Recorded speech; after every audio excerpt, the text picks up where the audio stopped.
Welcome back to the Deep Dive, where we take your sources, your articles, your research, and give you the fast track to expertise. Today, we are looking at something, well, truly unique.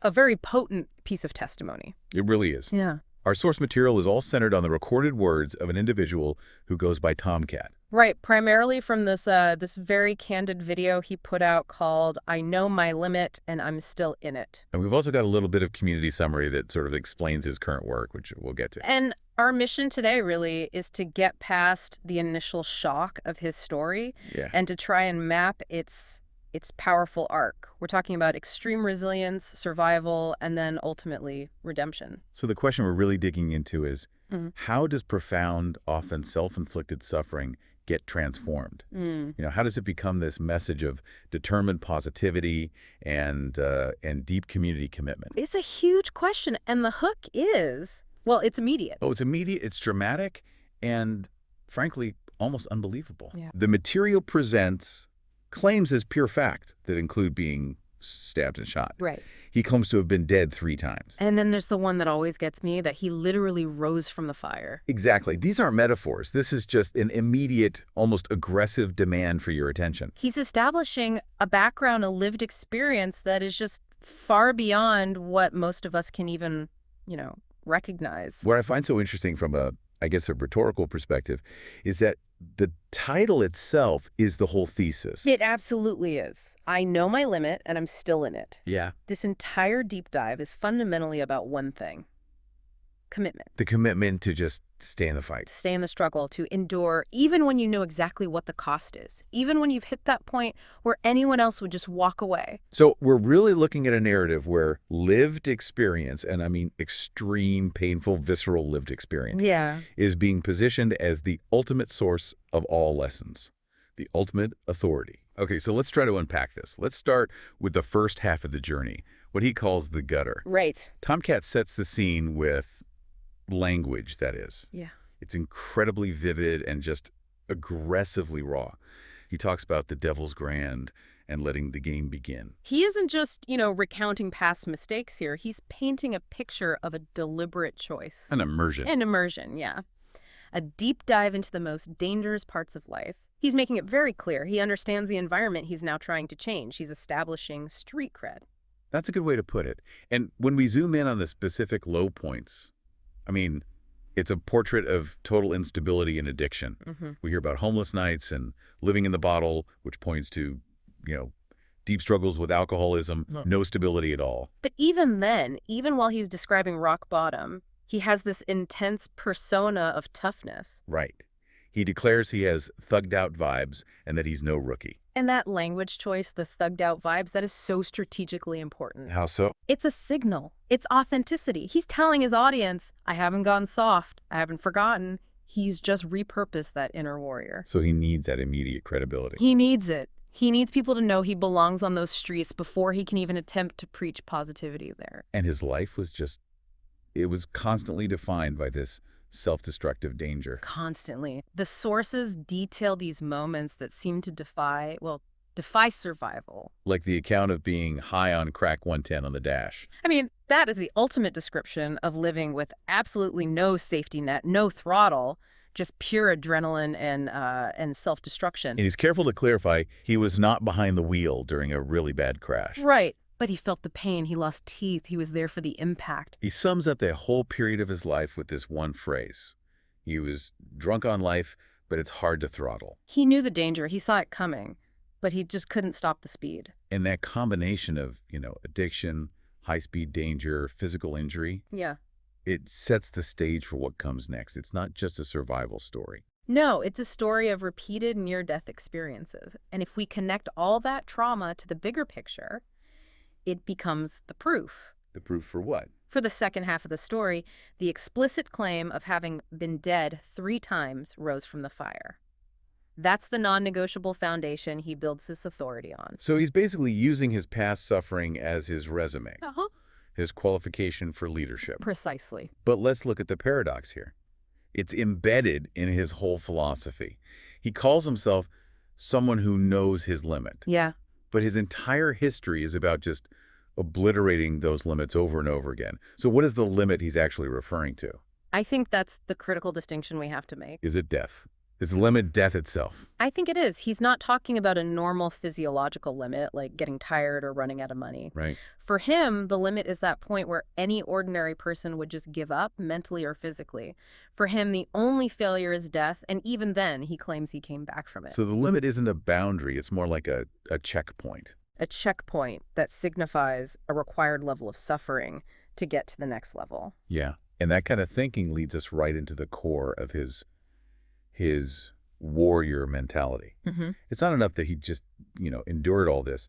The message is about what he learned while pushing past that absolute breaking point. This is where trauma turns into testimony. He's not just reporting what happened, he's extracting a doctrine from it. The physical toll is it's intense, and he's happy to repeat it for emphasis. Absolutely. Even after being stabbed and shot, he says he is still spinning. But here's the part that really stands out to me. Go on. The idea that real knowledge required a near-death experience, he says it so clearly, had to die to learn, now I'm climbing higher. Which suggests that genuine knowledge, true ascension, required him to go past rock bottom into the realm of the dead. It just completely rewrites the process of education. He's not just learning from hard knocks. This is about resurrection being a prerequisite for wisdom. And that's why the paradox in his title is so powerful. I know my limits, and I push right through. Exactly. He doesn't see himself as someone who respects boundaries. He sees himself as someone who identifies them for the sole purpose of proving they're meaningless. He really emphasizes that relentless, aggressive force. He says, a warrior is hard. Yeah, that's just what I do. So he's defining his entire existence through the struggle itself. He is. And the success he has now is completely inseparable from that catastrophic past. Which brings us to another key phrase, where he describes his status now as being rich with the bum D at the top. We have to unpack that one. We do. If we interpret that phrase, rich with the bum D at the top, it means he hasn't forgotten where he came from. The lessons from the bottom. Yes. The bum D, the bottom dwelling, the experience of being destitute, he carries that with him like a form of wealth. So he carries the perspective of rock bottom, even while he's, as he puts it, wearing the crown. It's the ultimate inverse hierarchy, isn't it? He claims to have lived more lifetimes than a motherfucker like you. And that perspective, it reframes the pain. The pain isn't just an obstacle to overcome. It's currency. It's currency. That's the perfect word. It's a prerequisite for wisdom, for credibility, for authority. And that currency is what buys him legitimacy. That extreme, near-fatal history makes his eventual message of hope so much more powerful than if it came from someone with an easier path. He's flexing that knowledge. He's claiming his wisdom is uniquely earned because he hit zero and came back. This is expertise that's derived from the very, very edge of existence. Okay, so if that's the currency, how does this man who describes addiction and crashing cars pivot? Right. How does he get from personal wreckage and, chasing danger to this focused, positive community message? Where's the switch? The turnaround is incredibly stark, but the key is the shift in focus. He moves from that highly individual experience of trauma, Been down and out. right, to an explicitly altruistic focus. The warrior mentality gets redirected. It's now pointing outward. He highlights this pivot himself. He says, been to the bottom, now I wear the crown. And that crown, that authority he earned through pain, is immediately tied to service. He's helping others, specifically lifting up my sisters, lifting up my brothers. This is the purpose that all that pain bought him. And the community summary we have confirms this. It says, flat out, all he does is try to give a positive message and lift his community up. So his past is no longer a liability. Not at all. It's his primary qualification for his current mission. He understands the struggle so intimately that his advice is almost impossible to dismiss. Right, but his positivity isn't. It's not gentle. It's an aggressive kind of positivity. Oh, absolutely. He still sees life through this very specific lens, battlefield analogy. He says, life's a battlefield. And his whole pursuit now is driven by no regrets, no debts. That aggressive survival mentality is now justifying his aggressive form of commitment. He's still committed to running those streets. But now he's running them with a positive message for change. And this brings up that important question we need to explore. How does sharing this profound graphic pain actually create value for other people? I think it's through transparency. His willingness to share the specifics, the crashing, the being stabbed, the addiction, It forges this undeniable connection with people who are still in that struggle. So his vulnerability is actually his strength. It's a tool. It's his primary tool for community upliftment. He distills all his knowledge into that one line. Lessons learned from pain to power. See the tables turn. And because he was willing to go to that 0 point and show the ugly truth of it. His redemption story becomes not just believable, but powerfully motivating for an audience that's navigating their own hard realities. Okay, so let's unpack this for you, the listener. What does this raw, extreme form of self-testimony, this Tomcat thesis, mean for someone who's navigating their own, maybe less legal challenges? Yeah. Someone trying to get quick knowledge for a new project or just trying to understand commitment. I think the power here lies in how he defines commitment itself. It's not about avoiding struggle. Not at all. Or maintaining some pristine balance. His commitment is defined as actively remaining in it, relentlessly, even when your limits, physical, emotional, professional, are screaming at you. His message isn't about quitting the path.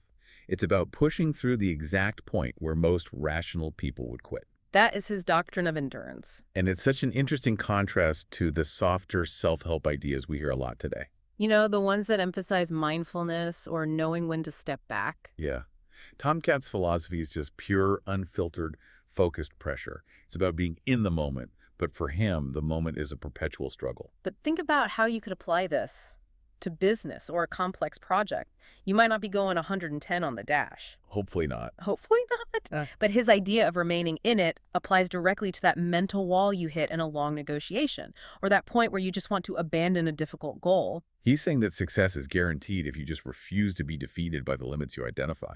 And the ultimate insight that underpins all of this is that this source material positions extreme personal history as the ultimate form of expertise. It radically challenges our modern assumptions about where wisdom comes from.